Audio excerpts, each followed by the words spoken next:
The whole congregation of the Israelites set out for Elim and came to the wilderness of Sin, which is between Elim and Sinai, on the 15th day of the second month after they departed from the land of Egypt. The whole congregation of the Israelites complained against Moses and Aaron in the wilderness. The Israelites said to them, "If only we had died by the hand of the Lord in the land of Egypt, when we sat by the pots of meat and ate our fill of bread. For you have brought us out into this wilderness to kill this whole assembly with hunger." Then the Lord said to Moses, "I am going to rain bread from heaven for you, and each day the people shall go out and gather enough for that day. In that way I will test them, whether they will follow my instruction or not. On the 6th day, when they prepare what they bring in, it will be twice as much as they gather on other days."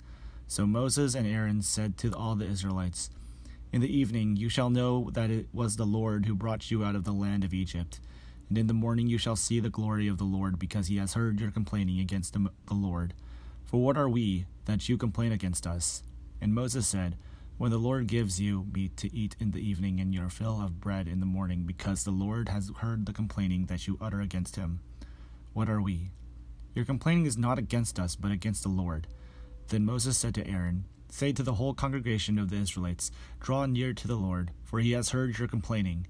And as Aaron spoke to the whole congregation of the Israelites, they looked toward the wilderness, and the glory of the Lord appeared in the cloud. The Lord spoke to Moses, "I have heard the complaining of the Israelites.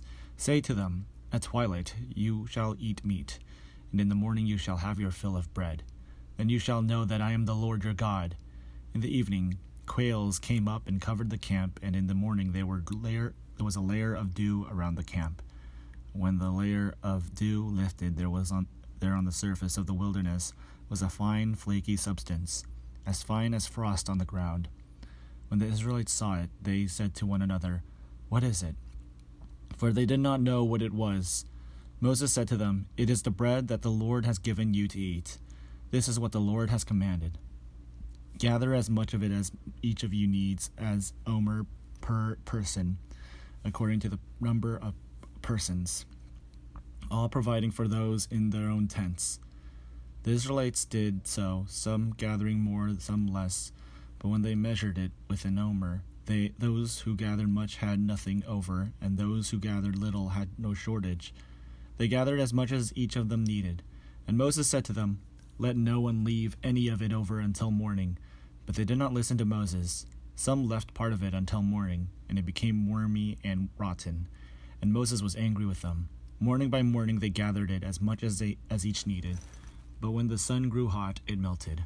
On the 6th day they gathered twice as much food, 2 omers apiece. When all the leaders of the congregation came and told Moses, he said to them, "This is what the Lord has commanded. Tomorrow is a day of solemn rest, a holy Sabbath to the Lord. Bake what you want to bake and boil what you want to boil, and all that is left over put aside to be kept until morning." So they put it aside until morning, just as Moses commanded them. And it did not rot, and there were no maggots in it. Moses said, "Eat it today, for today is a Sabbath to the Lord. Today you will not find it in the field. 6 days you shall gather it, but on the 7th day, which is a Sabbath, there will be none." On the 7th day some of the people went out to gather, and they found none. The Lord said to Moses, "How long will you refuse to keep my commandments and instructions? See, the Lord has given you the Sabbath, therefore on the 6th day he gives you food for 2 days. Each of you stay where you are. Do not leave your place on the 7th day." So the people rested on the 7th day. The Israelites called it manna. It was like white coriander seed, and the taste of it was wafers made with honey. Moses said, "This is what the Lord has commanded. Let an omer of it be kept throughout your generations, in order that they may see the food with which I fed you in the wilderness, when I brought you out of the land of Egypt." And Moses said to Aaron, "Take a jar, and put an omer of manna in it, and place it before the Lord to be kept throughout your generations, just as the Lord commanded." So Aaron placed it before the covenant for safekeeping. The Israelites ate manna 40 years until they came to inhabitable land. They ate manna until they came to the border of the land of Canaan. An omer is 1/10 of an ephah.